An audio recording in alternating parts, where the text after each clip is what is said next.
Civil code, uniform civil code सुर्खियों में हर तरफ चर्चा हो रही है। आज हमारे साथ इस पर बात करने के लिए बहुत ही खास मेहमान जुड़ रहे हैं, केरल के राज्यपाल आरिफ मोहम्मद खान साहब।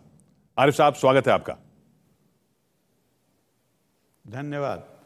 आरिफ साहब, पहला सवाल जो कई तबकों में पूछा जा रहा है, कई नेता भी उठा रहे हैं इस बात को कि इस यूनिफॉर्म सिविल कोड की जरूरत क्या है?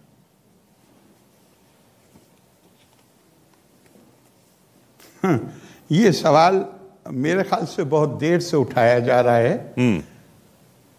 ये सवाल तो संविधान सभा में उठाया जाना चाहिए था, जहां संविधान के हमारे निर्माता जो देश के स्वतंत्रता संग्राम सेनानी भी थे और जिनके लिए ये भी कहा जा सकता है कि एक ही वक्त में इतने बुद्धिमान व्यक्ति, जीनियस, एक ही सभा के सदस्य थे।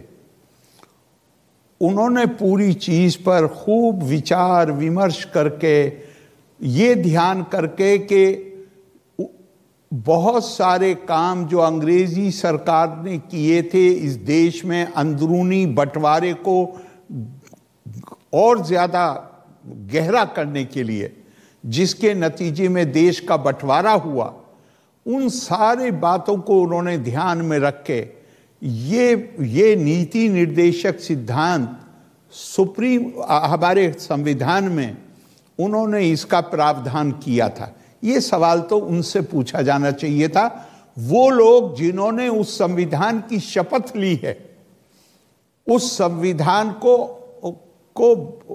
अपहोल्ड करने की शपथ ली है, कम से कम उनको ये अधिकार नहीं है कि वो संविधान के एक प्रावधान के बारे में, और ये एक प्रावधान नहीं है, क्या है, अब पर्सनल लॉ में क्या होता है, आप अदालत जाते हैं, अदालत पहले आपसे पूछती है अपना धर्म बताइए जी। आपने कहा मैं मुस्लिम हूं। अब वो पूछते हैं आपसे क्या आप हनफी हैं, आप शाफई हैं, आप मालकी हैं, आप हम्बली हैं, आप जाफरी हैं, आप किस संप्रदाय से ताल्लुक रखते हैं इस्लाम में। फिर वो ये तय करते हैं कि इसके मुताबिक आपको न्याय दिया जाएगा। संविधान का दूसरा प्रावधान जो बुनियादी अधिकारों में, वो कहता है कि विधि के समक्ष समानता और विधि का समान संरक्षण हर भारतीय नागरिक का बुनियादी अधिकार है। ये बुनियादी अधिकार है भारतीय नागरिक का कि उसे न्याय देते वक्त, अगर वो पीड़ित है तो उसे न्याय देते वक्त इस बात का ध्यान नहीं किया जाएगा कि उसका संबंध किस धार्मिक आस्था से है, किस जाति से है, उसकी खाल का रंग क्या है, उसका लिंग क्या है, वो कहां पैदा हुआ है। इसका निषेध करता है भारत का संविधान। तो यूनिफॉर्म सिविल कोड सिर्फ आर्टिकल 44 में नहीं है। यूनिफॉर्म सिविल कोड चैप्टर 3 के हर बुनियादी अधिकार में शामिल है कि समान न्याय के लिए समान कानून। समान कानून का मतलब रीति रिवाज की एक रूपता नहीं है। उसका मतलब ये नहीं है कि सबको एक तरीके से शादी करनी पड़ेगी। उसका मतलब ये नहीं है कि अगर इस्लाम में कहा गया है कि आपको अपनी पत्नी को संबंध बनने से, शारीरिक संबंध बनने से पहले मेहर अदा करना है, तो वो आपको इस काम से नहीं रोकेगा।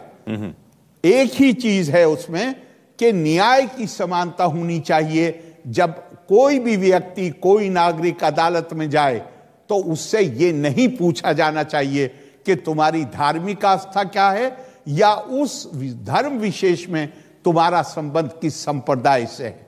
न्याय समान रूप से हासिल करना हर भारतीय नागरिक का अधिकार है, वो चाहे जिस धर्म से अपना ताल्लुक रखता हो।